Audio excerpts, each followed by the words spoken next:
Hello, bonsoir, and welcome to the Get French Football News Show. I'm Nathan Staples, and joining me this week, replacing Philip, who is out through illness, is our editor-in-chief of Get French Football News, Christian Yuri, and alongside him is the ever-reliable Eric Devine.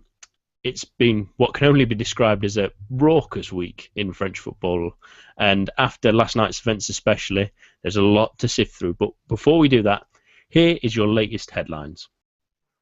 With the matches coming fast and furious ahead of a midweek set of fixtures, Rennes and Lille started Ligue 1's sixth match day off with a 1-1 draw.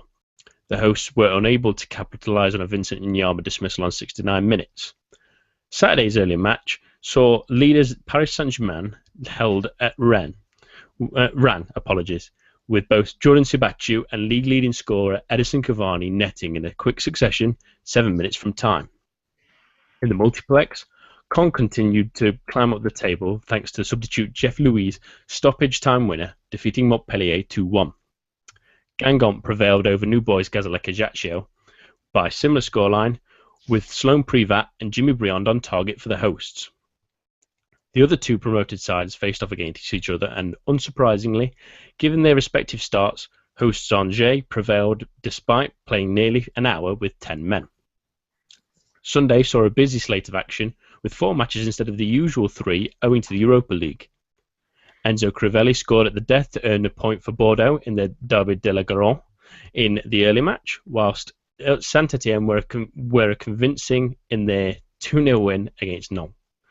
Jonathan Bamba making his first start since the opening match day with a superb goal before Robert Berrick scored his second goal in as many matches for Les Verts.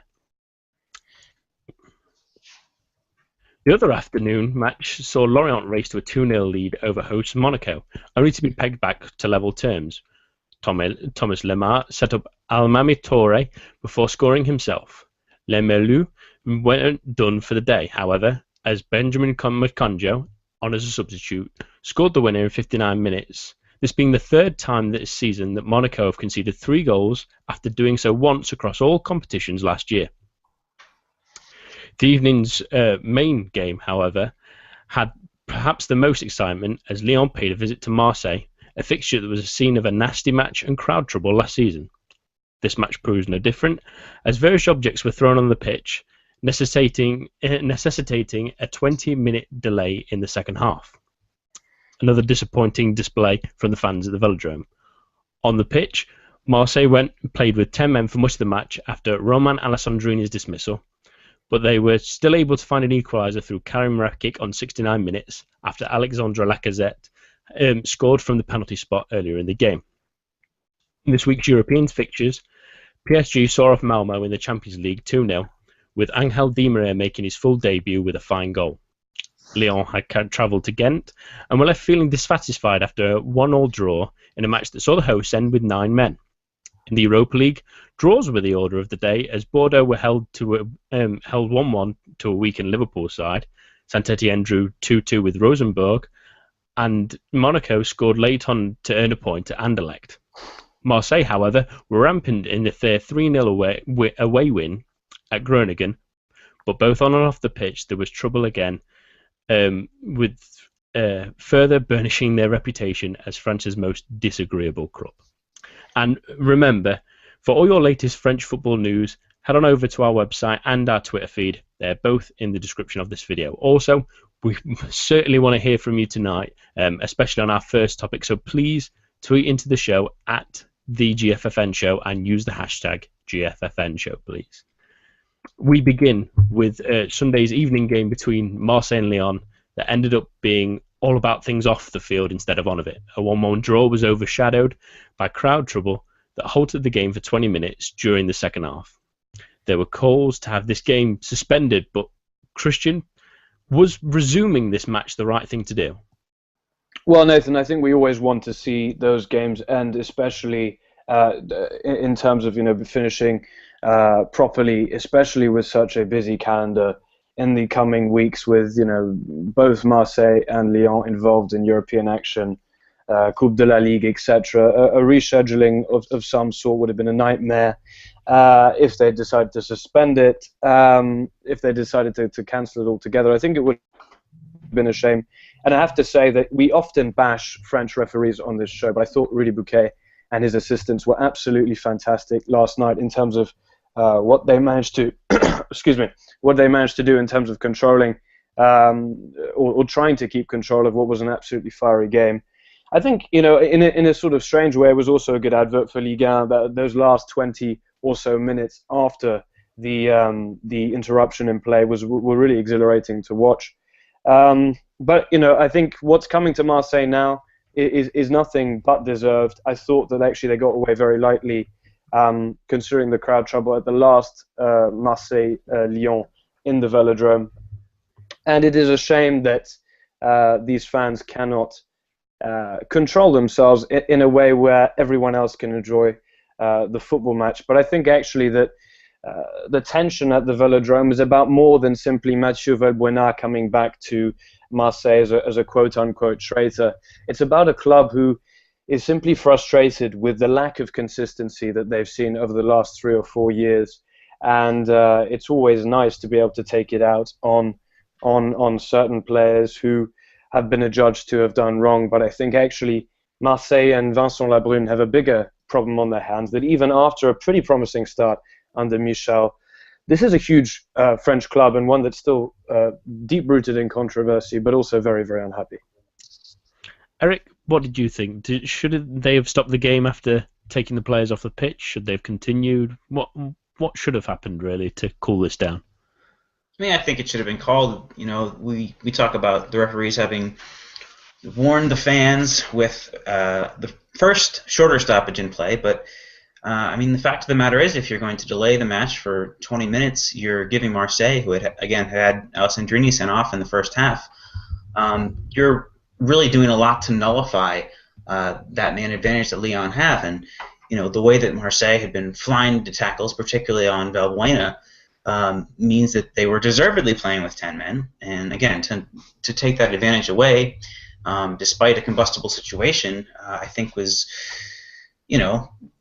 really, perhaps, again, I agree with you, Kristen, the referees did well, but perhaps a poor decision on their part.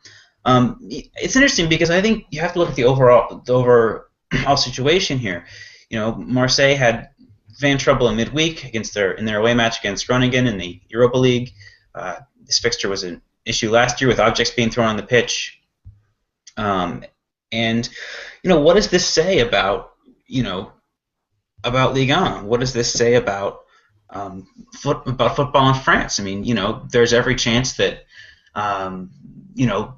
there could be similar crowd trouble ahead of a match next summer in the Europa League, when there's going to be a lot more eyes on France, on the way that this is handled, and it just doesn't make any sense. The way that this was allowed to continue. I mean, Ligue 1 need to come down on this. It's frankly embarrassing. If you look at the response, the highlights YouTube clip on the Ligue 1 website mentions it, but the official match recap on Ligue1.com gives no mention of the crowd trouble. It's almost as if the league is embarrassed of this and doesn't want to acknowledge it, doesn't want to own it, doesn't want to take any punitive action, against one of their biggest clubs in terms of support at a time when they're struggling, and it's really disappointing because if you go on the biggest English language websites this morning, be it the Guardian, the Mirror, or something else, any news about French football is was a positive open match, nasty tackles aside, it was aesthetically pleasing football, but the focus is all on the crowd trouble, and it's really a shame to see that be the reason that Ligue 1 is getting the spotlight today. It was difficult to see those headlines, really. I mean, from an English perspective, I think it did draw up some of the images that we've seen, and maybe not quite as bad, but in the 80s, especially over in here in England. And I think if you'd have seen this game in England, I think it would have stopped. I think the referee would have abandoned the game. I think they'd have awarded a 3-0 win to Lyon, and it would have been over and done with. I mean, I'm trying to imagine a situation where Mathieu Valbuena scores one of those chances he gets in the last couple of minutes, and what was happening to him already was pretty poor. I can't imagine how the fans might have reacted to that, but Vincent Lebrun didn't really cover himself in any glory after the game either, Christian. What did you make of his reaction? I think the dynamic between Lebrun, the Marseille president, and the Lyon president, Olas, was fascinating last night. I think that Lebrun, to be honest with you, it was trying to sort of take a leaf out of Olas's book by making ridiculous comments to sort of divert attention from the situation. But he picked the wrong moment to do it immediately after the game, where Olas had a chance to respond. And we've seen the reaction in France today. It's not been quiet, shall we say. We've had the French Minister for Sports come out and say he wants extremely harsh sanctions on Marseille. I think Lebrun himself has announced today that nets are going up across the stadium now, so that actually fans won't be able to sit in front of the game without having a net in front of them at any point in the Stade Vélodrome for the rest of the season, which is obviously a big thing. But again, this sort of violence that we see in Ligue 1 is unfortunately not limited to Marseille. And this is the very weekend that this happened. Only a day before, we saw SC Bastia fans light fires in an attempt to attack the OGC Nice bus, which was trying to leave Corsica following the Les Aiglons' 3-1 victory there. So it is a wider problem, and okay, it doesn't look so good in the world media headlines, as Eric has pointed out today for Ligue 1, but I have to say it's necessary. It's necessary that there is some sort of real kick up the LFP's to really go on and try and deal with a problem which has been ever present for many years now in Ligue 1. Frédéric Thirez said that they are certainly going to be looking to be harsh. And I don't like to jump on the back of the LFP. It's done far too much, and generally speaking, it's done unfairly. But you look at a club. If something like this had happened at SC Bastia, for example, you look at a club like that where it's very easy for the league to necessarily come down on SC Bastia. Much easier than to come down on a club like Marseille. And especially I go back to this fixture last season.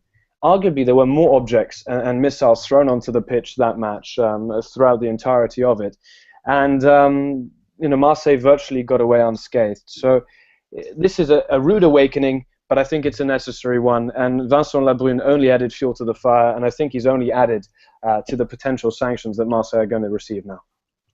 I think you make an excellent point there, Christian, about Bastia, and if it happened there, that the sanctions will be tougher. And it's difficult to agree with that when you think that a sanction on Bastia, say you close their stadium for a couple of games. Imagine the financial implementation on that on a club that sort of size. I mean, Marseille could probably live with a game behind closed doors, but Bastia can't live with a couple of games behind doors. If they went down, it could be a bit of a spiral. But Eric, the LFP seem to be doing something about it retroactively, obviously. What sort of sanctions do you think that Marseille should be getting? Well, as you rightly say, Nathan, I think that there needs to be at least a 1 or 2 match domestic stadium ban for Marseille. It's going to take that lost income to force the hierarchy at the club to reconsider how security is conveyed for this. If it means spending more euros to bring in a higher level of security for these matches, if it means spending money to put up nets, it's going to take more than nets to deal with this. It's not just missiles.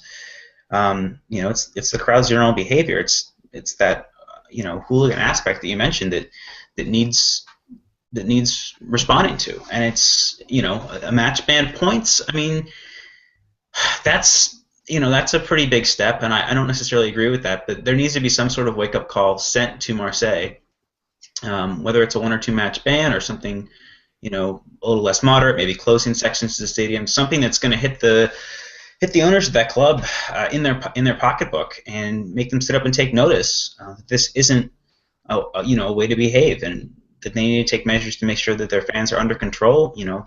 Both for the good of the club and the good for the reputation of the league worldwide. I mean, as Christian rightly says, Bastia struggle with these issues, but I mean, who's SC Bastia? Yeah, they were in a cup final last year, but they're not a team that has Champions League trophies on their shelf, as Marseille do. They're not a team that has the sort of nationwide and worldwide recognition that a club like Olympique de Marseille has. So I think LFP need to maybe not come down exceptionally harshly on the club, but need to make an example here to show that no matter what level the club's operating at, this kind of violence and this kind of negative press for the league simply can't be tolerated. Well, I just want to say there, Nathan, that we talk about, okay, it's the little clubs who get hurt, but the truth, the honest truth is that Marseille, of the big clubs, are consistently, or have been recently, the worst behaved. You do not see things thrown on the pitch at the Parc des Princes, or in Monaco, or in Bordeaux, or in Lyon. We just don't see that at the moment. And I think the Marseille situation is historic in Ligue 1 terms because they've always been the club, this huge club, the most supported club in France. And I think it's this problem is widespread in certain aspects, but it's also pretty particular in others. So I would like to see certainly a stadium ban. I concur with Eric there.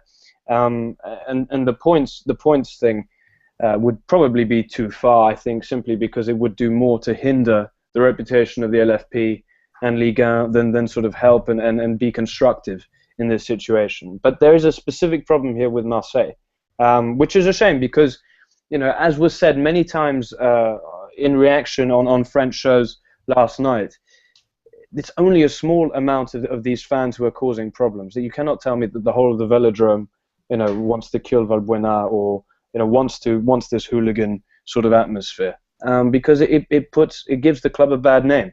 So I think this is a problem which is particular to Marseille, but not one that characterizes the club and the great values that the club has had over the years. We must not forget too. No, it's always the silly minority that ruins it for the majority, isn't it? I think, and it's difficult to then deal with. For the club can sort of put nets up, but that's not stopping people from coming to the stadium who want to pay the money, who pay the money to get in. It's banning those people that did the things last night. I'm trying to imagine there will be a situation in the Premier League where Raheem Sterling goes back to Liverpool on one weekend at some point this season, and arguably he's done something worse than Valbuena changing clubs, and I can never imagine Anfield reacting in that kind of way in any section of the pitch unless he did something to antagonise them, and I don't think Valbuena really did anything last night other than get fouled several times by angry Marseille players. But we'll sort of shift the attention slightly towards the game now, Eric. It was quite an interesting, fighty affair for 58 minutes before the break. Yeah, no, absolutely. I mean, I thought it was a relatively open match. It was a shame to see Berimo go off injured to start the game off, but Morel came in and did pretty well. Jallet had a solid game as well. I think we're beginning to see a little bit more, but not where it needs to be yet, but a little bit more from that front three of Lyon, of Valbuena, Lacazette, and Beauvau. Beauvau didn't have the greatest game, but I think that Lacazette is really starting to show a little bit more, hitting the post notwithstanding. The way he slipped in Jallet near the end of the match was simply beautiful little through ball there. So, and Valbuena, again, if drawing fouls can be oftentimes, especially with his ability to deliver from dead balls, is just as effective as getting into the box and creating opportunities from open play. So yeah, I think that Lyon played really well. I think that Marseille, credit to them, the introduction of Nkudu and their ability to hit Marseille or to hit Lyon on the break was impressive too, even playing with 10 men. Poor tackling aside, I think that this was really a pretty open match, and it was pretty exciting, and befitted the level of football that these two teams should be playing at. Given their histories and given the talent that's on their rosters, we saw a debut from Lyon from Sergei Darder, and he was impressive as well in place of Ferry. So we're seeing a good level of football. It's just really a shame it was overshadowed by extenuating circumstances. Yeah, I think Valbuena earning fouls might be giving him a little bit too much credit on the evidence of last week, and trust us to pick out Alessandrini last week and him throw himself into a ridiculous challenge, really.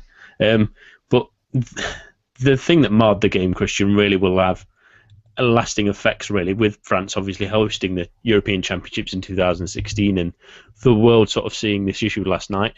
How do they really recover their reputation before the Euros? Well, first of all, I think that actually, right now it looks bad.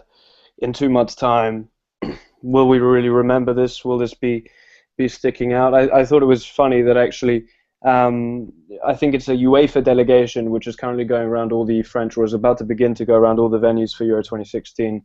And the first one's the Stade Velodrome. I think it's this week, or if not, it was today, which is ironic. But to be honest with you, and unfortunately, because I'd like to see a bigger issue made of this, I think that when that decision from the LFP comes down, whether it's this Thursday or whether they postpone the decision, as they often do for bigger decisions, for a couple of weeks, I don't think this is going to have an effect on France as such. I think you can be sure that the CRS, the French riot police, and the rest of the French police force will be on hand for any possible trouble at Euro 2016. But I think, generally speaking, again, I'd like to have faith in the French footballing community and those passionate fans that actually 99% of them are excited about having the Euros at home. They're excited about hosting it, and we shouldn't really have too much trouble. I don't think it's a question of France has lost its reputation. I think the fact that the national team is doing so well and has such an impressive squad at the moment makes it look impressive on the continent, and I think hopefully the fans and the media will be focusing on a historic Euro tournament, because obviously we've got increased number of teams, and hopefully we won't have any big incidents to shout about. Just a little bit on the game, if you will. I thought that actually both sides are still frustrating in terms of, with the ability that they have in both squads, I think they could have done or produced a much better performance on both sides last night. I thought that actually Marseille, about half of their players got a little bit carried away with the occasion. I mean, certainly some more than others, Mr. Alessandrini. And I thought Karim Rekik as well. I thought that challenge on Valbuena was almost just as bad. But anyway, I thought that defensively that back line of Marseille was absolutely horrible. I think that Rekik is strangely getting quite a lot of plaudits, when I think that actually he's not started particularly impressively in this Ligue 1 season. And I think that problem is probably due to the fact that I don't believe Nkulu is a real centre-back leader. I think he's usually the sort of quieter centre-back in a duo, and he hasn't really been able to step up into that leadership role. I agree with Eric. I thought Dada was fantastic, actually. Well, fantastic, he was a bit understated, but he didn't do anything necessarily wrong. And to be thrown in at the deep end in such a match was promising for Lyon. Lacazette and Beauvu continue to struggle. It's another penalty for Lacazette. It ends about a 700-minute spell of not scoring in competitive matches. But this is a man who's only got 5 goals in open play in Ligue 1 over the course of this calendar year. And I'm still not convinced that actually this Beauvu-Lacazette combination is necessarily going to work. Although we did see a fantastic improvement in the performances of Valbuena, who has been buoyed a little bit, I think, by his fantastic performances for France earlier in the month. So a good game, I thought, promising, but not necessarily the standard that I think we can expect in terms of maximum potential from both these sides this season. Yeah, it was interesting, and at least some other people now know a little bit more about Sergi Dada than just myself, which is good to see. But this will rumble on and on and on, I think, the issue with the Velodrome, and hopefully we'll get some answers soon. But we will move on. Monaco slipped into their second Ligue defeat at the weekend after losing 3-2 to Lorient. They have struggled in recent weeks, having been hammered by PSG, and only just squeezing past newly promoted Gazlek Ajaccio a couple of weeks ago. Eric, what has happened to the Principality Club at the start of this season? I mean, it's a number of factors. I think that, yesterday they were kind of undone by individual errors. We look at the likes of Raji on the first goal, Contrao on the second, just sort of, being, in some sort of other headspace in terms of marking their opponents. And then, of course, Raji on the third goal, and Don's goal, of course, was the opener, and it was, not much any defense could have done about that. That was maybe one of the picks of the weekend in terms of goals. But Yeah, there just doesn't seem to be the same level of cohesion that we saw from Monaco in defense, particularly over the second half of last year when they really began that move up the table from about November onwards. I mean, obviously the losses of Kurzawa, Abdennour, and Kondogbia are big ones in terms of a defensive standpoint, but now I sort of fear that what Jardim is left with is a surfeit of more attacking-oriented players. And playing the 4-2-3-1/4-3-3 that he's done, he's trying to shoehorn too many of these players who aren't really defensively oriented into the team. We have Contral, who loves to get forward. We have Moutinho playing as one of the nominal defensive midfielders alongside Fabinho, who's a converted right back. Without the solidity of the likes of a Toulalan or a Bakayoko in there, I feel like it really leaves the center of the park open for Monaco, and we saw that yesterday in full effect. I mean, I think that Lorient are definitely a team on the up. It's I believe their third straight win, so they're starting to sort of come together, and they played well. But just that the fact that there haven't been, for me, an adequate number of defensive replacements, players who are going to be solid, on top of the likes of Carvalho and Toulalan being another year older, just means that this team's going to have to learn to operate in a different way, and I don't think that they've learned that yet. That defensive, counterattacking, hammer and tongs approach that worked so well last season isn't going to be successful with this personnel. Now, granted, there have been some bright spots among the new arrivals. I'm looking at the likes of Thomas Lemar yesterday. Ivan Caballero has generally been pretty good as well. But again, they're not going to help this team, grind out the types of 1-0 victories that were so often the hallmark of Monaco's success last season. Christian, what's your take on Monaco so far this season? I'm quite angry about this whole situation, Nathan, actually. I think the transfer window that Vassiliev has completed now is completely reckless and irresponsible. I think that this season could have gone completely differently if they had recruited in the right areas and hadn't, had this ridiculous policy of not playing Abdennour in any matches before the transfer window ended in case he got injured. From a financial point of view, there was no need to sell Abdennour. And the defense was arguably the place where they needed to sign a player very desperately, and instead they signed, as Eric said, a surplus, what can only be described as a surplus of attacking players, who are going to need at least a year to gel. So when I see Raggi and Carvalho at the back, I just really struggle because neither were particularly impressive last season.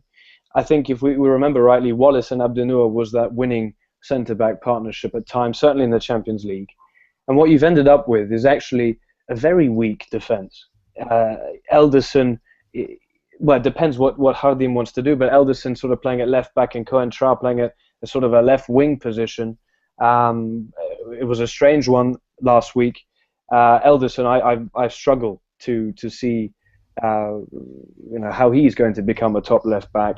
And you were playing the young Touré at right back, who's arguably the third choice right back at the club if you count Fabinho, who's now playing defensive midfield, and Marcel Tisserand, who's on loan at Toulouse. And I just think that this season could have gone completely differently. They could have qualified for the Champions League.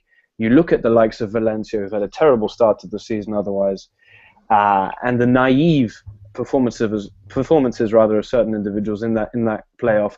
And this has all contributed to a lack of confidence. And I think Jardim has really lost confidence in the team and in the club because he's had to do such a sort of makeover. Eric's right, there are some bright spots. I think Lemar has had a fantastically understated start to the season, especially considering he's been asked to play in multiple positions in that 4-3-3, sometimes slightly higher up on the wing, sometimes more in a central position. And the attacking talent that they have at their disposal is almost, in terms of certainly the youth talent, could be second to none, certainly in France, if not in Europe.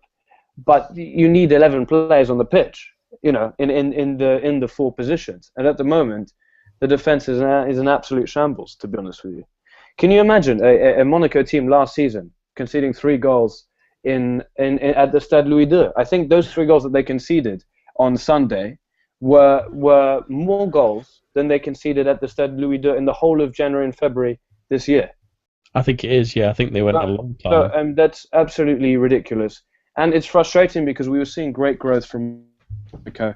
And that's now been stunted by unnecessary sales, in my opinion, with Abdennour. I mean, they tried to bring a centre-back in from Brazil in a classic Monaco move, someone no one had heard of, and he ended up failing his medical. That's why they didn't sign a centre-back. So, in terms of the growth of Ligue 1, I find the situation with Monaco very frustrating. And I hope that, we can, basically pray that Hardim's fantastic abilities to, which he showed last season, to sort of mold a squad together very quickly who could play to that sort of 1-0 style that Eric's been referring to, is something that he can recreate, but I just don't see it with the current squad. And I actually think it's going to be quite difficult for them to fight for Champions League football at all this season.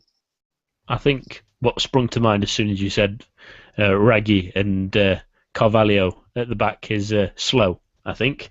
That's the main issue for me. It's two older, slower centre-backs that are really being run around the pitch at the moment. But we did give Monaco quite a few plaudits for the amount of money they got from the sales of Yannick Ferrer-Carrasco, Kondogbia, Martial especially in the final day. But have they done enough in that transfer window, Eric, to really push themselves to where we thought they would be? I mean, the back end of last season, we were thinking they were starting to get a couple of more goals. They were still not conceding many, and then we thought they were going to push on, weren't we? Well, sure, but I mean, look at the sources of those goals. I mean, Martial was important there. Bernardo Silva's there, but Silva's been in and out of the team. Martial's gone. They've replaced him with Guido Carrillo and Stefan El Shaarawy. Neither of whom are this type of player that Martial is. Not to say they're not talented, but what basically needs to happen here, transfers aside, is Jardim needs to figure out a way to get these players to work together. That's really what he did last season to make that team come together in the second half. Was he had that 4-3-3 that worked so well with Kondogbia with Kondogbia and Toulalan and Bakayoko there, Moutinho ahead of them, Silva and Ferrer-Carrasco wide, and Martial up front. He had a fairly settled 11, at least as far as his 6 forward players went, and he doesn't seem to have that right now. Europa League, of course, there's a concern there, but he doesn't seem to have any idea who his best 11 are. Doesn't seem to have any idea how to fit them together. I mean, if you're playing El Shaarawy as a striker, he's more of a winger or maybe a false striker, whereas Carrillo is a much bigger target man striker. The same for Lucina Traore, who, is still with the team, in case you've forgotten. There just doesn't seem to be any sort of cohesion to these signings. I mean, they're all incredibly talented players. Ronnie Lopez and Adama Traore were tremendous for Lille last year. Like I said, Caballeros looked good in spots this year, but how to fit those teams. What he needs to do is figure out a way to put this team together that puts the best 11 players on a team. Puts not necessarily the best 11 players on the pitch. Puts them together in a cohesive system that allows the team to function well both defensively and going forward. And I think he's got, frankly, from front to back, maybe aside from Subasic, no idea who his best 11 players are. I think you make a really interesting point there, Eric, about the players they signed. I think, strangely enough, if you think about the signings they made, that it's not that difficult to work out how you do it. I mean, Yannick Ferrer-Carrasco sold to Atletico Madrid. You buy Stefan El Shaarawy, and that's a like-for-like replacement. Same with Kurzawa. They're very similar style of players for me. I can't understand. I think we hit the nail on the head that there seems to be an issue in the middle of the park. I think, and not just there, but obviously in the defence. I don't think they signed an extra player for to add to Bakayoko and Toulalan. I think Kondogbia seems to be the biggest miss. But Christian, you were just about to mention something after I uttered something about Contrao. Yeah, no. I mean, in a way, I agree with you, Nathan. It should be easier than Hardim's making it. But the real crucial players, I think you've hit the nail on the head with Kondogbia, but also for me, Abdennour, who was fantastic last season. And it meant that you didn't have to. You could play Raggi at right back, and you didn't necessarily have to play Carvalho. I mean, we've had.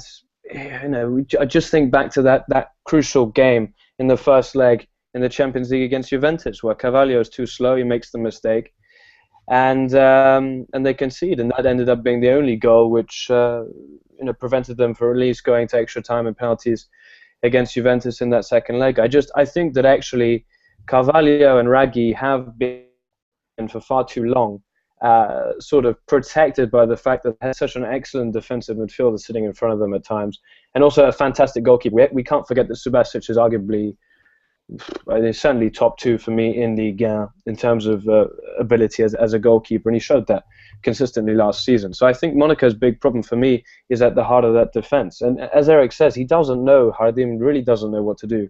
Up front, he's been trying with this 4-3-3 formation that relies on wingers. I don't think he has as many natural wingers this season that he necessarily wants to play than he did last season. I think he sort of fell out with Dirar a bit over the summer. And of course, Yannick Ferreira Carrasco was a classic sort of winger.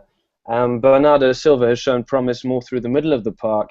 With Moutinho, Traoré is again more of a central in behind the striker player. Ronnie Lopez, had some success on the wing. It seems to be perhaps the most versatile of those classic attacking midfielders that Monaco have at their disposal.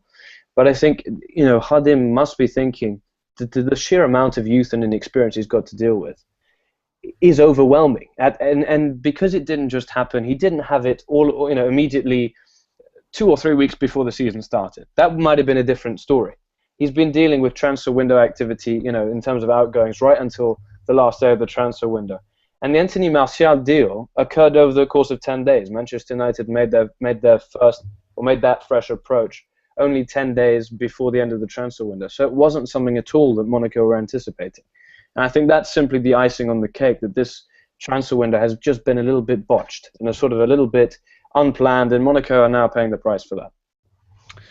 Yeah, it's a strange one, isn't it? I mean, it was rumoured that Abdenor wanted to go here, there and everywhere in the summer from numerous sources, but you don't think, it never really felt like Valencia was too much of a step up. I mean, they got a fair amount for him, but you're right in saying that they never really replaced him. 2 aging centre-backs that can't run is not how you really want to play your defence. Eric, how do you turn things around? What formation would you try and go for, do you think, to fit all these players in? I mean, I think that you're just going to have to... I think that a 4-2-3-1 makes sense with Toulalan and Bakayoko, but, then again, with the Europa League, how do you handle rotation? You have to take a total punt on the Europa League, which I don't think is advisable, considering, I think Monaco can do pretty well in that competition. They can certainly, have aspirations of advancing to the next round. I wouldn't put them as favorites to win it with some of the clubs that are in there, but, they certainly have the talent to do well there, so taking a punt on that's a total waste. But yeah, perhaps a 4-2-3-1 with Caballero on the left. I put Lamar through the middle and Silva on the right. And then I would have, perhaps Carrillo up front, and we have plenty of ability to rotate through those players. You could play Lopez through the middle, Traoré on the left, and Dirar on the right. So you've got a second string there as well, if you will, and not to mention El Shaarawy and Traoré as well. But again, it's that defensive midfield that there's very little cover there. I mean, Fabinho has done well there, but I think as capable as he can be in defensive midfield, you're taking him away from his best position. So it's not necessarily that there's a lack of talent there to make a 4-2-3-1 work. It's that with the Europa League, once the domestic cups get rolling, Monaco don't have the depth to rotate and make that system work. With Toulalan's age, I think he'll be 32 if he's not already. And Bakayoko is an interesting prospect, but he's still relatively inexperienced as well. There's just not the depth to make a system work in terms of the current personnel. Toulalan's just turned 32 a couple of weeks ago, so you were pretty close on there. But yeah, it's going to be an interesting one. Seeing how we did write them off at the start of last season, so I'm not going to quite write them off for anything yet. So I'm going to make sure we keep an eye on that, and I'm at least happy that Anthony Martial's moved on. But we will move on from that. So we will talk about a team that's actually on the up. We'll talk about it quietly, but Saint-Étienne climbing up the table as others have had slippery starts. They lost on the opening day, but haven't been defeated in any competition since. And a a comfortable slot of fixtures await them until late October. Christian, are Lever Champions League place challengers this season? Well, somehow it's incredible. Every year that club seems to get pillaged in terms of that squad, and every year Christophe Galtier pulls some sort of rabbit out of a hat, and they're at least contending for that top four. I think they've started slowly, and that's probably to be expected. There've been quite a few changes in the squad. We've seen the likes of Neil Maupay, Valentin Issarik, and most recently Beric come in, and I think this is the man I'm really excited about for Les Verts. He looks like, my knowledge of Austrian football is very weak, but he looks like to be that sort of proven goal scorer that Les Verts have been crying out for a couple of seasons now. I mean, how many times has that Stade Guichard been frustrated by the likes of a Mevlut Erding or a Ricky van Wolfswinkel? Beric looks like, he's that sort of player, to coin a cliche, who really knows where the back of the net is. Fantastic awareness he showed this weekend in and around that box, and I think, he got his reward in the end. But it's more than that for Saint-Étienne, because they've continued with this fantastic policy of recruiting, generally speaking, French, with Valentin Issarik, Maupay, as I mentioned, but also someone like Nolan Roux. And the squad just looks fantastically balanced. They've held on to the players in key positions that they needed to, like Loïc Perrin, like Bayelsa, like Pogba, who I thought was fantastic this weekend as well. And, Galtier might be watching it all from the stands in the last couple of weeks, but he's certainly found a team that's cohesive and that's working well, and they now know how to grind out results in Ligue 1. In fact, I'd probably put them up there as the most consistently dependable side in that top half of the table in terms of grinding out those wins. So it looks very bright for Les Verts, and congratulations must again go to the recruitment team there, but also Christophe Galtier. Who do you think the credit goes for this good start, Eric, at Les Verts? Yeah, I mean, I agree with Christian, 100%. I mean, again, yesterday's result, let's take it with a grain of salt. Not, I wrote an article about how well they had started a couple weeks ago for the site. I'm feeling less and less confident about that. The loss of those two fullbacks, Vigneault and Sissoko, is really hurting them. I mean, Dubois, decent going forward, decent going backwards, but Lenjani just looks like a total mess. I mean, credit for Bamba for the finish, but the way he got spun, I can't believe he's an international player. I mean, again, to take nothing away from the Albanian national team, but he really looks lost. Lenjani does on the left there. Hopefully Sabali can come back soon. But again, stepping back, didn't provide the greatest caliber opposition, but yeah, there's a great balance to this team. There's two players for just about every position. Bringing in Polomat and Malquit, they both look really great. Great on the night. Teofil Catherine's still to come back from injury. You have the youngster Benjamin Karamoko, who played a couple matches last season in central defense in the wings as well. Vincent Pajot, I thought, was really impressive last night. Letting Clement be sort of a shield for the back four and really getting forward much more so than we saw him during his time at Rennes. Asarik was kind of in a free role, with Amuma operating on the wings and Polomat getting forward on the left. So really a lot of dynamism going forward, and that wasn't something we saw no matter what the caliber of opposition last year from Saint-Étienne. It was, let's try to get the ball to Gradel and hope he creates a moment of magic. And it was the same thing 2 seasons prior when Aubameyang was in the team. The only points previous to this current good run of form that Saint-Étienne have really looked on song over an extended period of time is when they've had sort of this incandescent goal scorer working for them, be it Gradel or be it Aubameyang. And this season, it seems like goals are going to come from different places, whether it's Roux, whether it's Beric, whether it's Bamba, whether it's Babek, who I think could also be really tremendous.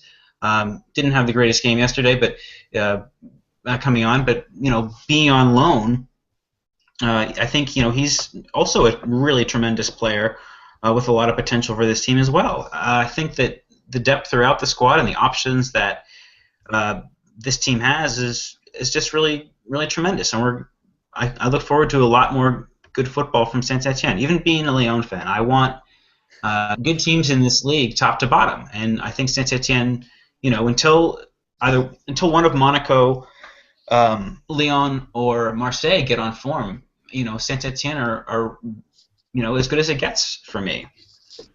And it's strange because every season we seem to write off Saint-Étienne as they've not got enough goals, they've lost a couple of players, they're going to go downhill. And Christophe Galtier seems to pull them back out of the mire every single time. How good of a job has he done with Lever, Christian?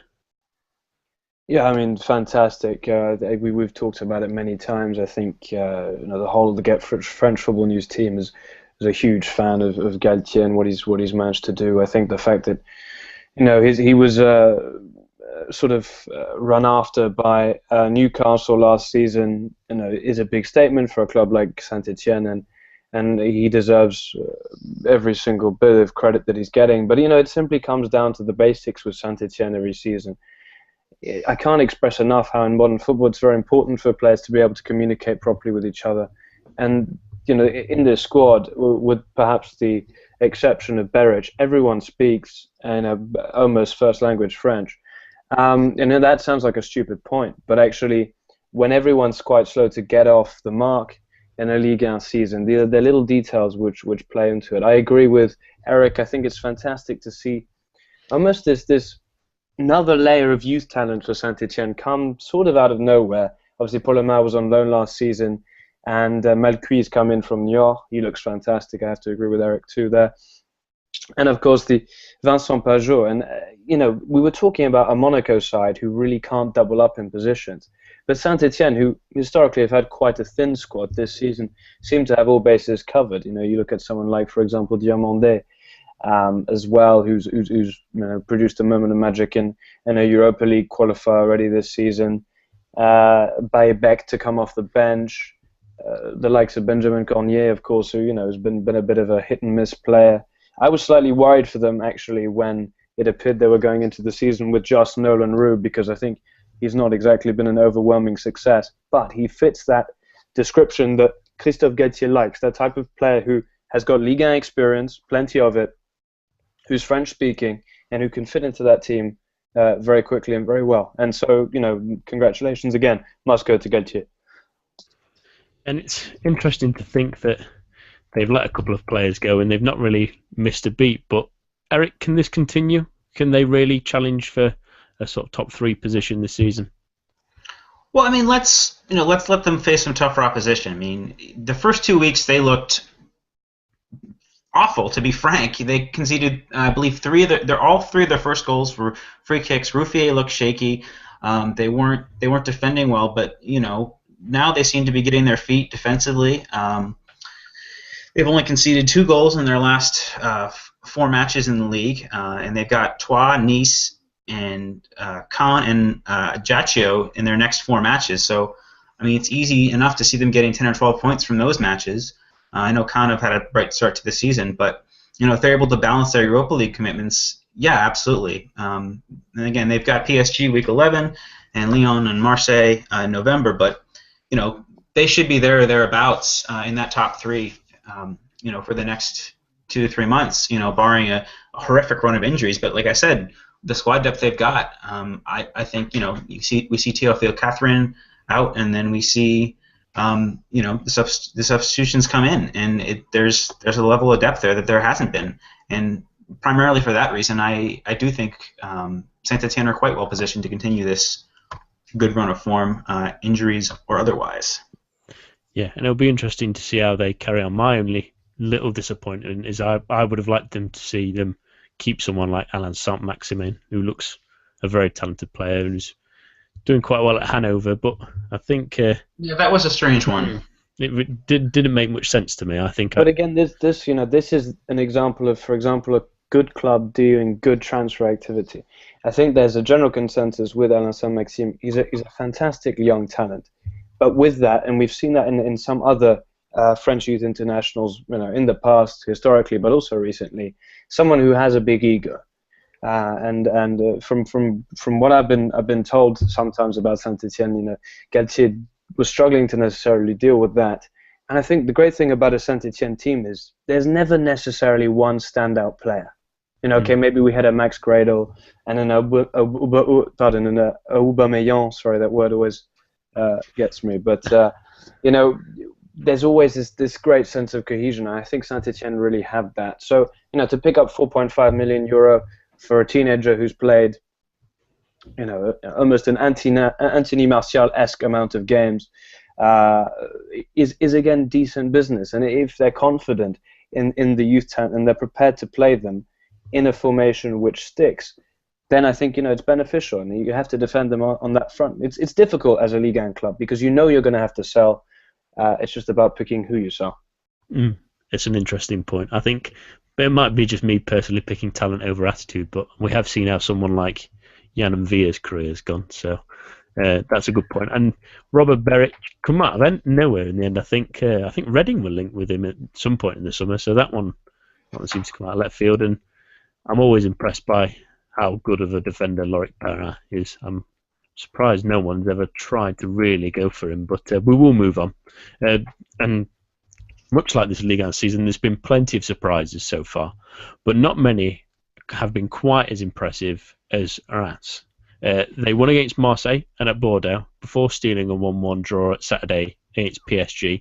It's a club we wrote off in the final few weeks of last season. Eric, how impressed have you been with Reims this season? Yeah, very impressed. I think the overall thrust of this team this year has really been that the manager, Guégan, feels a lot more secure in what he can do. Last year, he's battling relegation. He sort of had to stick with what he had and sort of will these players into getting the results he needed. But this year he's made a few important changes. He's brought in Amady Traoré from Lierse, the Belgian side. He was relegated there, but he's been, for me, a revelation at right back. Good pace, good defensive ability, decent ability to run at people with the ball. And that allowed him to move Aïssa Mandi inside to his more natural center back role. He's getting a much higher level of performance from Antoine Deveau at the base of midfield. And he's got some pretty exciting young attackers who are coming up from the youth ranks. Sebastio has 3 goals and an assist all off the bench. Grosjean Kie is another one who's had 3 assists. So, with the backing of the club, with the summer transfer window under his belt, Guégan's being given the run to put together, a relatively unheralded set of players in the way that he sees fit, to create a cohesive system, both in attack and defense, rather than just trying to stave off relegation. Without pressure, he's able to express himself tactically and personnel-wise in the way that he sees fit. And the results speak for themselves. This is, not a young manager, but I think someone who, is now just finally getting his opportunity, and we're really seeing him shine the way he's put these players together. Yeah, and I think you picked out a really sterling example of a player that's really impressed me. Jordan Sebastio has been terrific off the bench. I think every time I've seen him, he's done something. Christian, what do you think to Reims to start? What keys do you think have helped them get to where they are? Well, I think you have to draw parallels between Reims and Toulouse because both sides sacked their managers last season, and both sides decided to go for managers rather from inside the club. And I think that's an important point because someone like Guégan or Harry Baget knows the players inside out and knows what to get out of them. Guégan has been at Reims for a long time. I want to say over 5 years. So he's seen many coaches come in and out, and that helps. First of all, I like Eric's point about this sort of freedom to express themselves. On paper they've had a very difficult transfer window. I think they're going to be one of those sides who does very well until January. When they were promoted first under Fournier, they had a fantastic start and then completely dropped away. Would have been 20th ranked if it had just been done on the second part of that season. I think it was 13-14. Correct me if I'm wrong, it might be 12-13. But it's great to see these youngsters. I think I'd add a name there in Nicolas de Préville. It's someone who we've been watching for a while now.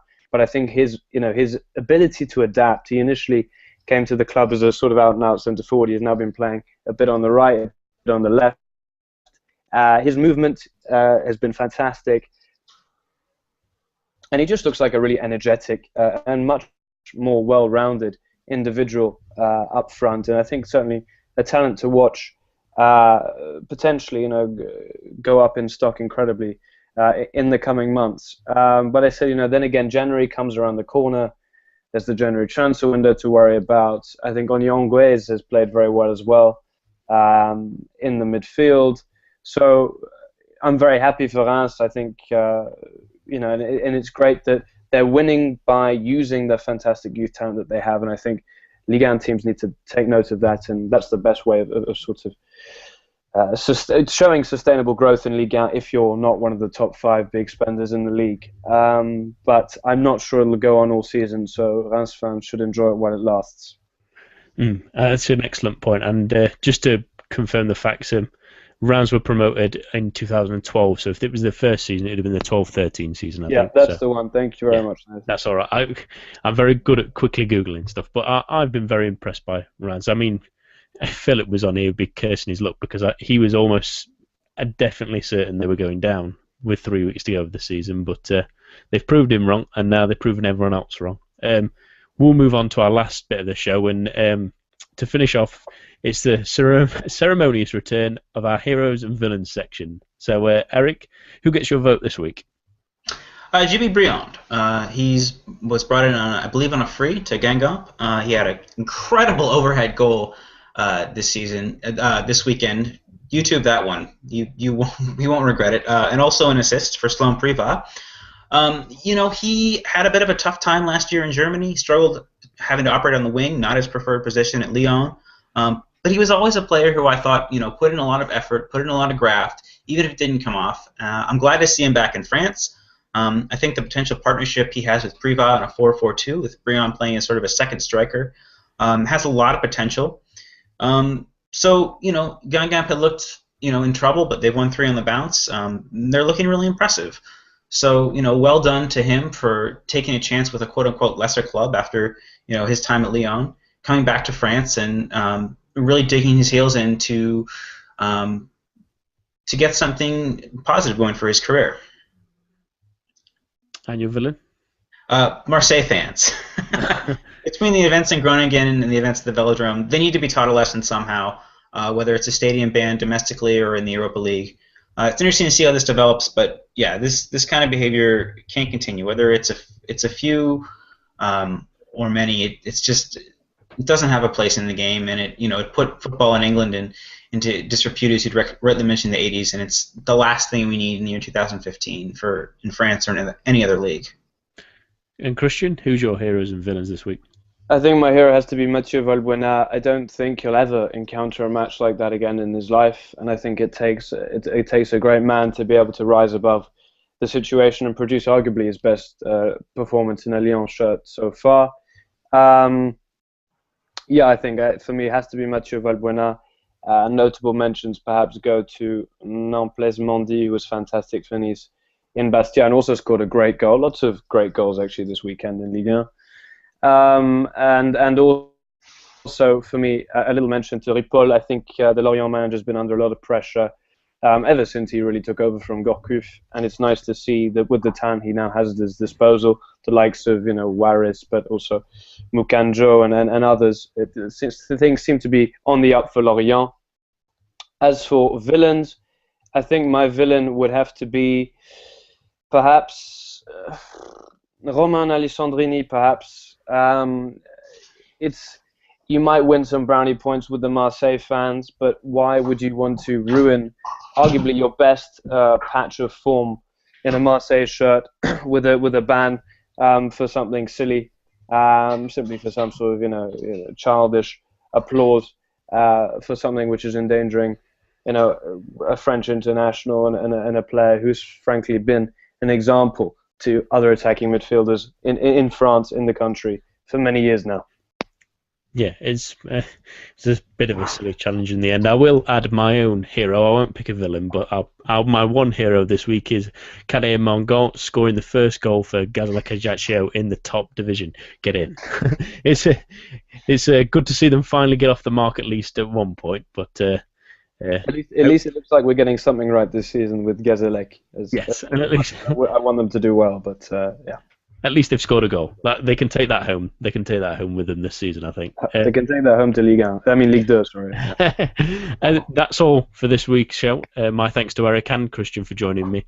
Thank you for everyone listening at home. And here's hoping that matters on the field take more precedent next week.